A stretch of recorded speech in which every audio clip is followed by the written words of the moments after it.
We are now in 3rd Nephi in the Book of Mormon, and Laconius is now the chief judge and governor of the land. And the land is full of Gadianton robbers and Zoramites who continue to persuade Nephites to dissent and join the Gadianton robbers. So, in verse 9 we read, "Now it came to pass." Oh, by the way, before I go any further, this book referencing Nephi is the son of Nephi. Okay, so first Nephi, or in other words, Nephi Senior, he has departed out of the land, and nobody knows where he went. Just like Alma before him did the same thing, departed out of the land, and nobody knows where he went or what happened to him. And so Nephi, the son of Nephi, is now taking care of the record and keeping it up to date. And so it is this Nephi who we will be talking about today. So back to verse 9. "Now it came to pass that there was a day set apart by the unbelievers in those that all those who believed in those traditions should be put to death, except the sign should come to pass which had been given by Samuel the prophet." So in other words, you have the very few people who believed Samuel the Lamanite and were watching for the signs. And then you have a lot of unbelievers who have it in their heart to murder these people just because they believed Samuel the Lamanite. That's it. So even though only the governor or the chief judge has the authority to condemn somebody to death, that didn't matter anymore. That's how corrupt Zarahemla had become. People were not afraid of the law. They were not afraid of being arrested, because they had buddies in dark places, the Gadiantons. And we can start to see the parallels today around the world, here in the U.S. And for me personally, I see the parallels here in Utah. Nephites dissenting to Gadiantons and partaking of their spoils, joining with them.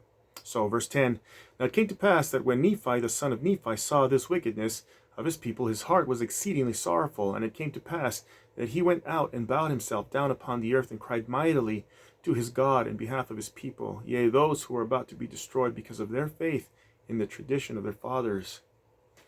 So Nephi was just as faithful and prayerful as his father, who had got up on his garden tower to cry mightily unto the Lord on behalf of his people. And now we have his son Nephi doing the same, not on a garden tower, but going outside going out and bowing himself down upon the earth. Okay, and so he was crying mightily to the Lord on behalf of his people. And we see this pattern repeated by people who were very faithful and powerful, Enos being one of them, Nephi being another, brother of Jared being yet another. "And it came to pass that he cried mightily unto the Lord all that day. And behold, the voice of the Lord came unto him, saying, Lift up your head and be of good cheer. For behold, the time is at hand, and on this night shall the sign be given, and on the morrow come I into the world, to show unto the world that I will fulfill all that which I have caused to be spoken by the mouth of my holy prophets." I like how no matter how people may be suffering and how badly times may be, we can still be of good cheer through persecution, through trials, through tribulations, through the fires, and the lessons that we're learning in life. We can still be of good cheer. Jesus Christ was, I believe, a cheerful person during his mortal ministry, in spite of all the persecution that was heaped upon him. All the unbelievers, all his own the people in his own hometown didn't believe him, and went out to throw him off the cliff, to stone him. And ultimately he was crucified. But he was always of good cheer. I believe that. Joseph Smith was cheerful. His very last day, when he was going like a lamb to the slaughter, his conscience was void of all offense toward God and man. He was cheerful. He had forgiven the people who were about to murder him. Verse 14, Behold, I come unto my own to fulfill all things which I have made known unto the children of men from the foundation of the world, and to do the will both of the Father and of the Son, of the Father because of me, and of the Son because of my flesh. And behold, the time is at hand, and this night shall the sign be given. And so, that night, the sign was given. When the sun went down, the sky was still just as bright as it was at noon.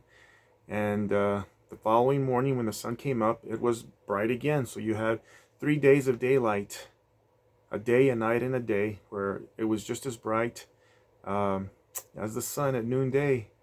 And the unbelievers, with murder in their hearts, fell to the earth because the Lord had foiled their plans.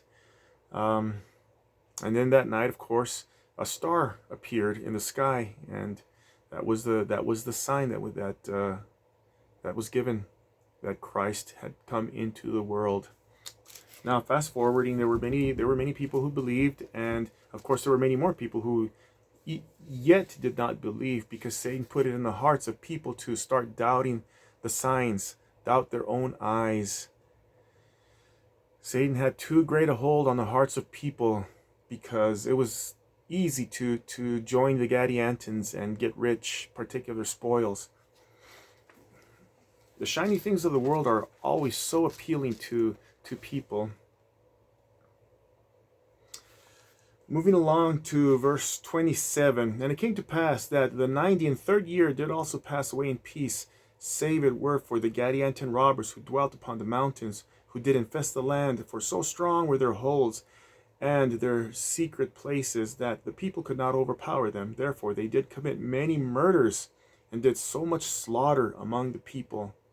And it came to pass that in the 94th year they began to increase in a great degree, because there were many dissenters of the Nephites who did flee unto them, which did cause much sorrow unto those Nephites who did remain in the land.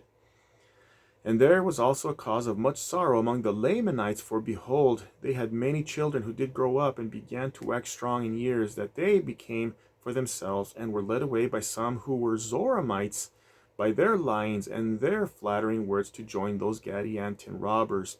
Remember, the Lamanites are now predominantly occupy Zarahemla, and the Nephites are continually being driven farther up north to Bountiful, and farther north into the land northward. Verse 30, last verse. And thus were the Lamanites afflicted also, and began to decrease as to their faith and righteousness, because of the wickedness of the rising generation. And things don't get better.